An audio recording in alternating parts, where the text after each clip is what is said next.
Hello बच्चों, तो आज के इस वीडियो में हम लोग समझेंगे अभिक्रिया की कोटि को।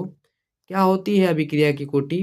पहले मैं इसको पढ़ता हूँ और उसके बाद मैं इसको लाइन बाय लाइन एक्सप्लेन करता हूँ।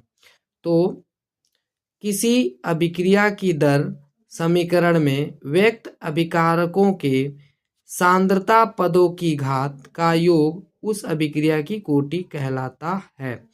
ये क्या बता रहा है? ये बता रहा है कि अगर आप लोग का कोई भी अभिक्रिया का दर लिखा हुआ है, दर समीकरण आपको लिख कर दिया हुआ है, तो उसमें आप देखेंगे कि जो अभिकारकों की सांद्रता पद है, अभिकारकों की सांद्रता पदों को व्यक्त करने वाली जितनी भी चीज़ें हैं, उनके ऊपर जो घात लिखी गई है, उन घातों को जब आप जोड़ेंगे तो आपको अभिक्रिया की कोटि मिलती है। इसको और भी अच्छे से अगर आप समझना चाहते हैं तो आप इस उदाहरण को देख सकते हैं। उदाहरण में आपको एक रिएक्शन लिखा गया है और उस रिएक्शन का आपको यहाँ पे दर लिखा हुआ है। दर कैसे लिखते हैं? दर बराबर K इंटू स्क्वायर ब्रैकेट के अंदर जो आप लोग का अभिकारक है, जितने भी अभिकारक हैं उनको स्क्वायर ब्रैकेट के अंदर लिखा जाएगा। जैसे कि यहाँ पे दो अभिकारक हैं A और B, तो उनको स्क्वायर ब्रैकेट के अंदर डाल दिया गया है। और ये जो ऊपर लिखा हुआ है X और Y, ये क्या है? उनकी घातें हैं। तो जब इन घातों को आप जोड़ेंगे तो अभिक्रिया की कोटि आपको मिल जाएगी। तो सवाल में किस तरीके से आपको करना होगा, जब भी आपको क्या दिया गया होगा, दर दिया गया होगा, तो आप देखेंगे स्क्वायर ब्रैकेट के अंदर कुछ भी लिखा हो उससे हमको नहीं लेना देना है। स्क्वायर ब्रैकेट के ऊपर जो घात लिखी होती है उन घातों को हम क्या करेंगे? जोड़ेंगे।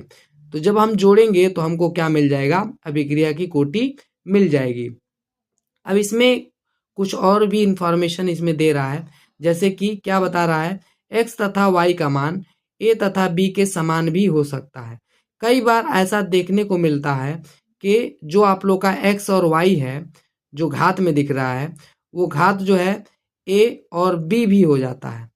तो उसी चीज़ को ये बता रहा है कि x और y का मान a तथा b के समान भी हो सकता है। लेकिन ये बिल्कुल नहीं सोचना है कि हर बार ये होगा, हर बार ऐसा नहीं होता है। तो ये पॉइंट भी आपको ध्यान रखना है।